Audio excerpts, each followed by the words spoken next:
দেশি বিদেশি বাঙালি অবাঙালি বিভিন্ন রকমের রান্না খুব সহজে বাড়িতে তৈরি করার জন্য সাবস্ক্রাইব করে নিন শম্পাস কিচেন। আর আমার সমস্ত রান্নার আপডেট সবার আগে পাওয়ার জন্য বেল নোটিফিকেশনটা ক্লিক করতে ভুলবেন না। নমস্কার, welcome to Shampa's kitchen. Shampa রান্নাঘরে আপনাদের সকলকে স্বাগত জানাই। বর্ষাকাল চলে এসেছে, তাই সন্ধেবেলায় আমাদের নতুন নতুন স্ন্যাক্স খেতে কিন্তু ভীষণ ভালো লাগে। তাই আজকে আমি করে দেখাবো চটজলদি একটা স্ন্যাক্স রেসিপি, পোটাটো নাগেটস বা আলু নাগেট। তাহলে চলুন সময় নষ্ট না করে তৈরি করে ফেলি খুবই ইজি এবং খুবই টেস্টি এই স্ন্যাক্স রেসিপি পোটাটো নাগেটস বা আলু নাগেটস।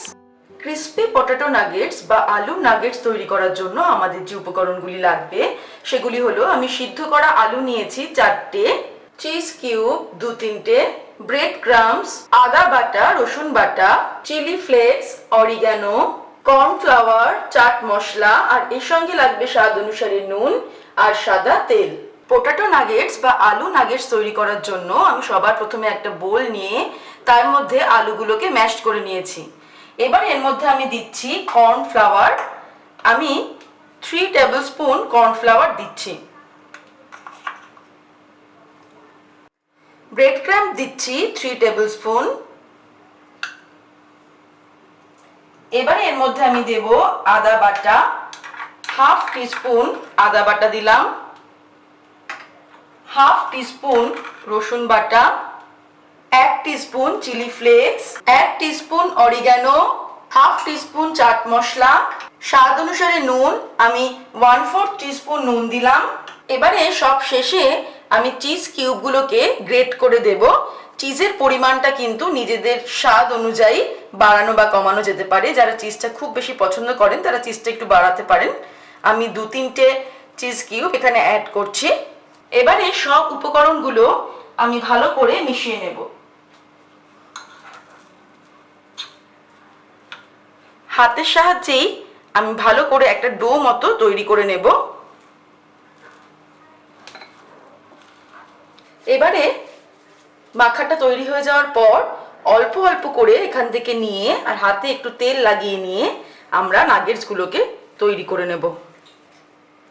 নিজেদের ইচ্ছা অনুযায়ী নাগেটসের সাইজটা আমরা করব, তবে খুব বেশি বড় বড় না করাই ভালো।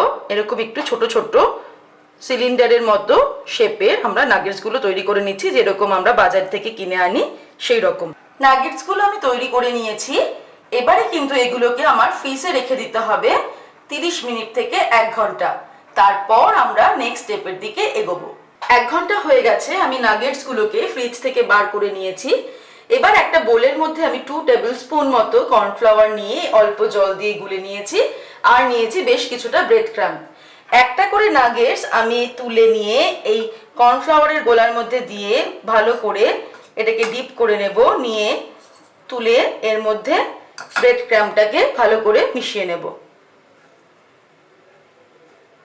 ভালো করে কিন্তু ব্রেড ক্রাম্বটা মেশাতে হবে, তাহলে কিন্তু আমাদের নাগেটসগুলো খুব সুন্দর ক্রিস্পি হবে। এরকম মিশিয়ে নিলাম, নিয়ে এবার এটাকে আমরা রেখে দিলাম। এইভাবে আমি আরও করছি, সবকটাকেই ডিপ করে নিয়ে কর্নফ্লাওয়ারের গোলার মধ্যে তারপর ব্রেড ক্রাম্বে দিয়ে ভালো করে আমরা ব্রেড ক্রাম্বটা লাগিয়ে নেব। আমরা চাইলে কিন্তু ব্রেড ক্রাম্বটাকে এরকম হাতে নিয়ে নিয়েও একটু প্রেস করে করে লাগিয়ে নিতে পারি, যাতে ব্রেড ক্রাম্বটা একদম নাগেটসের গায়ের মধ্যে খুব ভালো মতো এঁটে যায়। সব নাগেটসগুলো আমি ব্রেড ক্রাম্বস দিয়ে কোটিং করে নিয়েছি।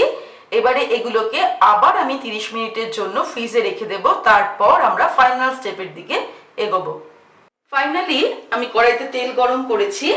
এবার আমরা পোটাটো নাগেটসগুলোকে ডিপ ফ্রাই করব। ফ্লেমটাকে কিন্তু মিডিয়াম টু হাই রেখে আমাদের এগুলো ডিপ ফ্রাই করতে হবে। কড়াইতে যতগুলো ধরবে সেগুলো আমরা দিয়ে দিচ্ছি। আর একবার কিন্তু ফ্রাই করতে মোটামুটি 2 থেকে 2.5 মিনিট মতো সময় লাগবে। একটা ফর্ক নিয়ে নিয়েছি আমি, যাতে ভালো মতো উল্টে পাল্টে এগুলোকে ফ্রাই করে নেওয়া যায়।